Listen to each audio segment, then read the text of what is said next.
बिस्मिल्लाहिर्रहमानिर्रहीम। अस्सलाम वालेकुम। अपने नए व्लॉग में आपको खुशामदीद कहता हूँ। पंजाब के तूफ़ानी ज़िमनी इलेक्शन को अब चंद ही घंटे बाकी हैं।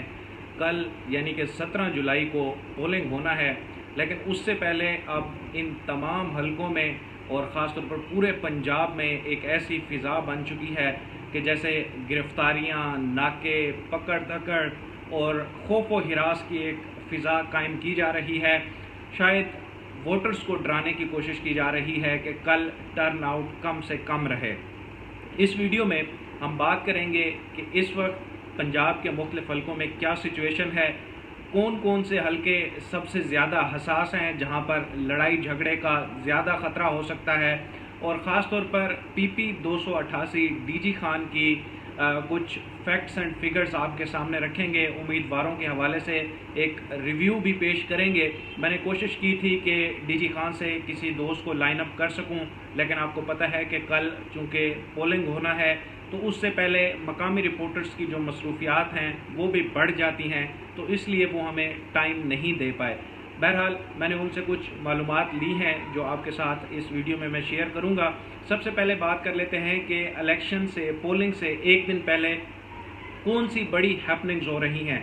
इलेक्शन कमीशन क्या कर रहा है, पंजाब पुलिस क्या कर रही है, और बाकी जो मामलात हैं कि कुछ नाकाबंदियां भी हुई हैं। और आप जानते हैं कि अली अमीन गंडापुर को रोकने के लिए इस वक्त दरिया खान और DA खान को जो एक मिलाने वाला पुल है वहाँ पर कंटेनर रखकर वो सड़क बंद कर दी गई है, जिसकी वजह से आम आवाम को शदीद मुश्किलात का सामना है। अली अमीन गंडापुर के अलावा आज़ाद कश्मीर के एक वज़ीर हैं PTI के, मकबूल गुजर, वो लाहौर में रिहाइश पजीर हैं।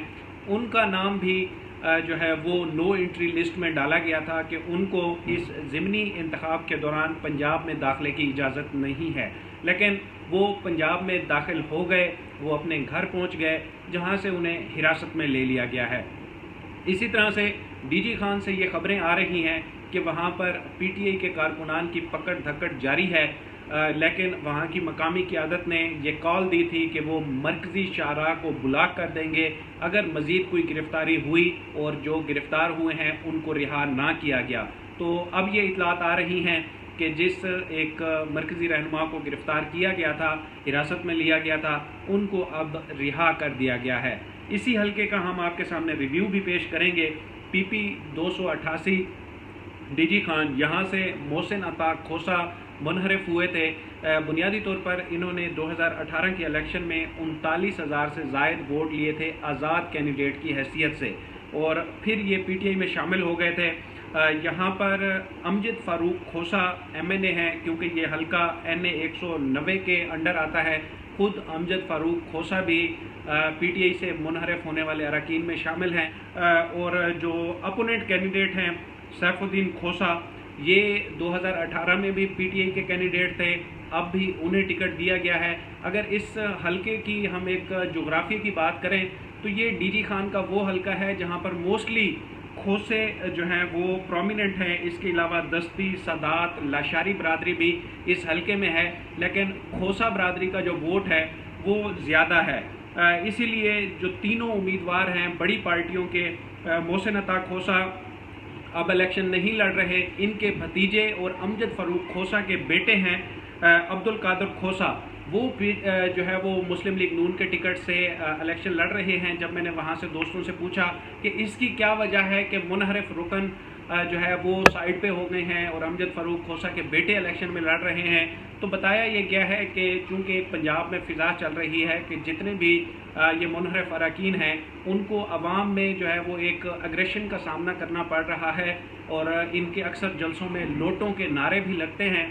तो इसलिए खोसा बरादरी ने और ख़ास तौर पर अमजद फ़ारूक खोसा के ख़ानदान ने ये फ़ैसला किया कि इस दफ़ा मोहसिन अता खोसा की बजाय अब्दुल कादर खोसा को नून लीग के टिकट से इलेक्शन लड़ाया जाए। और ये कोई नए नहीं है इनकी कोई एंट्री इस पॉलिटिक्स में, इससे पहले ये ज़िला कौंसिल के चेयरमैन भी रह चुके हैं। तो अब ये जो है वो मुस्लिम लीग नून के कैंडिडेट हैं और बड़े तगड़े कैंडिडेट हैं।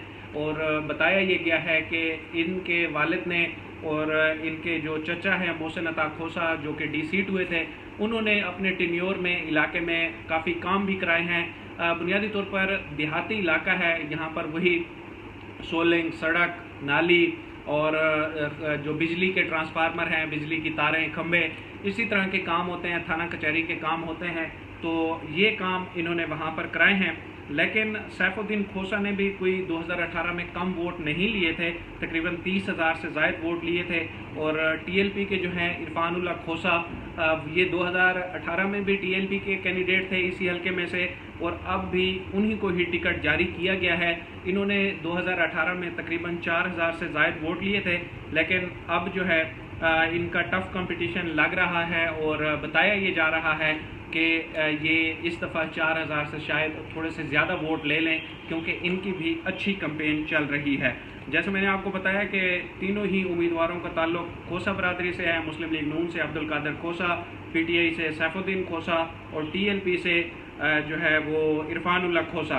तो इस हलके के अगर वोटर्स की बात करें तो तकरीबन 2 लाख से ज़ायद इस हलके में वोटर हैं और 145 पोलिंग स्टेशन बनाए गए हैं।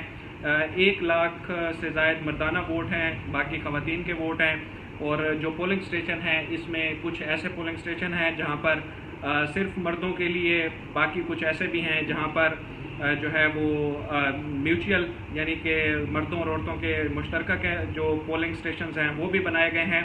इसमें अगर हसास पोलिंग स्टेशंस की बात की जाए तो तकरीबन 84 हसास पोलिंग स्टेशन हैं, जिसमें से 39 जो है वो इंतहाई हसास हैं। और गुज़श्ता इलेक्शन में इस हलके में तकरीबन जो टर्नआउट था वो 49% रहा था, और अब ये तवक्को की जा रही है कि कम से कम इतना टर्नआउट होगा, क्योंकि मोस्टली जो सियासी जमातें हैं वो मोटिवेट कर रही हैं अपने हर अजीज़ व अकारिब को, अपने हर कारकुन को, सपोर्टर को, वोटर को, कि वो 17 जुलाई को वोट ज़रूर डालें। आपको पता है कि ये इस वक्त एक बड़ी तब्दीली आ सकती है। कोई भी जमात अगर इसमें विन करती है या लूज़ करती है तो उसके नैरेटिव को बहुत बड़ा धचका लग सकता है। इमरान खान ने जिस तरह से कैंपेन की और जो कि 10 अप्रैल के बाद जिस तरह से उन्होंने अपना एक नैरेटिव बिल्ड किया, दूसरी तरफ से मरीम नवाज़ उनके मुकाबले पे थी, उन्होंने कैंपेन की। टीएलपी के जो है वो कायद साद रिजवी ने इस इलेक्शन में कैंपेन की। लेकिन आज मैं आपको पोलिंग डे से पहले ये एक इम्पॉर्टेंट खबर है, बात है, ये टोटल जितनी भी मैंने ऑब्जर्वेशन की हैं उसकी बेस पे आपको बता रहा हूँ कि शेखुपुरा का एक हलका है जहाँ पर टीएलपी सबसे ज़्यादा वोट लेने की पोजीशन में है। इसके अलावा बाकी जितने भी हलके हैं वहाँ पर कोई ख़ास वोट बैंक जो है वो इस तरह से हमें नज़र नहीं आएगा कि ये शेखुपुरा का सिर्फ हलका है जहाँ पर दूसरे नंबर पर जो है वो टीएलपी के आने के चांसेस हैं। बाकी जितने भी हलके हैं वहाँ पर मेरा ये ख्याल है कि तीसरे नंबर पर या फिर कुछ ऐसे हलके हैं जहाँ पर आज़ाद उम्मीदवार ज़्यादा तगड़े हैं, तो वहाँ पर टीएलपी का जो नंबर है वो चौथा नंबर जा सकता है। मैंने आपको इंट्रो में बताया कि कुछ हसास जो इस वक्त हलके हैं उनकी भी डिटेल्स आपके साथ शेयर करूंगा। तो ये जो दरिया खान निवानियों का हलका है, यहाँ से जो है वो इतलात यही हैं कि ये बड़ा टफ हलका होगा, कुछ मामलात इस तरह के हो सकते हैं, लड़ाई झगड़ा वगैरह, तो उसके बचाव के लिए रेंजर्स और फौज की भी मदद तलब की जा रही है। इसी तरह से डीजी खान का जो हलका है ये भी बड़ा टफ हलका है। इसके बाद झंग के दोनों हलके, वहाँ पर जो है सिक्योरिटी के जो इंतहाई सख्त इंतजाम कह लें कि वो किए जा रहे हैं ताकि किसी भी नाखुशगवार वाक़े से निपटने के लिए फौरी तौर पर क्विक एक्शन किया जाए। इसके अलावा जो शेखुपुरा का हलका है वहाँ पर भी जो है इस तरह के माजी में भी होते रहे हैं और अब भी ये चांसेस हैं कि कुछ न कुछ पोलिंग ऐसे हैं जहाँ पर हाथापाई मारधाड़ हो सकती है। तो इंतज़ामिया तो इस मामले में पहले से प्रिकॉशनरी मेजर्स ले रही है, लेकिन क्या अपोजिशन जमातों को इन मेजर्स पे एतमाद है या वो इसको अपने वोटर्स को थ्रेट करने के लिए जो है वो हुकूमती हथकंडे के तौर पर ले रहे हैं, ये एक अलग बहस है। तो ये वो सारे मामलात हैं जो कल के यानी कि 17 जुलाई के इलेक्शन से पहले बहुत अहम हैं और जितनी भी सियासी पार्टियां हैं वो आखिरी दम तक अपना ज़ोर लगा रही हैं कि वो ज़्यादा से ज़्यादा सीटें अपने हक़ में जितवा सकें और ज़्यादा से ज़्यादा अपने वोटर्स को बाहर निकाल सकें। बहरहाल जो आज पंजाब में हालात नज़र आ रहे हैं कि जैसे मकबूल गुजर को गिरफ़्तार किया गया, अली अमीन गंडापुर को जो है वो पंजाब आने से रोका जा रहा है, इस तरह से ये लग रहा है कि नून लीग कुछ भुखलाई हुई है। इंशाल्लाह मज़ीद भी जो अपडेट्स होंगी वो आपके साथ शेयर करेंगे। अब तक के लिए इतना ही, मुझे दीजिए इजाज़त। अल्लाह हाफ़िज़।